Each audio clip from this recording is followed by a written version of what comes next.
Voilà, bonjour à tous, que, que Dieu vous bénisse. Donc voilà, à chaud avec les événements là, les attentats suicides à Paris, la boucherie, la tuerie. Donc c'est arrivé le vendredi 13 novembre 2015, là nous sommes 15, nous sommes le lundi 16 novembre 2015. Donc voilà, donc après l'émotion, après toutes ces choses-là, nous voyons que ça fait longtemps que le Seigneur parle à travers les siens, hein, déjà à travers sa parole dans la Bible, que des choses allaient arriver dans le monde, mais sur Paris. Donc ne nous étonnons pas, c'est terrible, parce que le véritable disciple ne va pas se réjouir de ces choses-là, mais il l'avait dit, et ce n'est qu'un début. Même ceux qui ne croient pas au Seigneur le disent bien.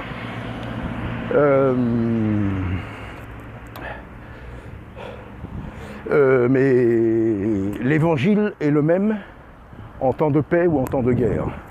Donc voilà, et ça confirme la venue du Messie, parce que vous pouvez, si vous écoutez, bon je n'ai pas écouté, mais je sais que les rabbins, les enseignants juifs disent que tous ces événements, quoi qu'il se passe soit en Israël, soit dans le monde, particulièrement maintenant en France et particulièrement à Paris, annonce la venue imminente du Messie. Donc pour nous, le Messie, l'homme impie, et nous savons que le véritable Jésus-Christ, Jésus de Nazareth, le crucifié, Yeshua, le ressuscité, va enlever l'Église. Alors il y a eu des prophéties, donc c'est même plus la peine de débattre là-dessus maintenant. Nous devons être prêts, ce sont les signes que le Seigneur est à la porte, mais ce n'est qu'un début. Vous entendrez parler de bruit de guerre, de famine, tremblement de terre, toutes ces choses. Et il y en a eu beaucoup depuis que le Seigneur a annoncé, mais là nous arrivons vraiment à l'accomplissement de la parole du Seigneur, de ce qu'il avait dit. Et lui, quand il dit quelque chose, la chose arrive. Donc voilà, donc je dis, l'évangile est le même, en temps de paix ou en temps de guerre. Il ne change pas. Il y a les radicaux de la haine qui suivent le Coran à la lettre, et il y a les radicaux de l'amour du Christ qui suivent ses paroles à la lettre, qui sont ses véritables disciples.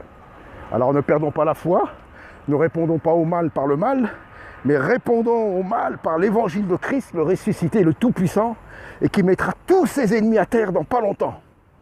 Donc voilà. Et on est en train de le gouverner. C'est toute une mascarade, un complot. Ils sont en train de mettre le chaos. Donc il y a tout un... Ils utilisent des gens qui connaissent rien, enfin... Et pour foutre le chaos et instaurer la fausse paix, instaurer la religion mondiale et le gouvernement mondial. Si vous écoutez les informations, ceux qui ont écouté, moi j'ai très peu écouté. Très peu, que ce soit sur TF1, enfin... C'était que...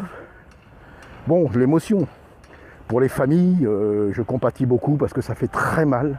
Quand vous perdez des enfants, quand vous perdez des proches, quand vous perdez, surtout de cette manière-là, déjà dans un accident ou de maladie, c'est dur, mais nous sommes au courant de ce que le Seigneur nous a dit, et nous savons que nous croyons pas seulement dans cette vie-là, mais dans la vie éternelle, la vie avec le Christ après, près de lui ou loin de lui, qui seront les tourments éternels.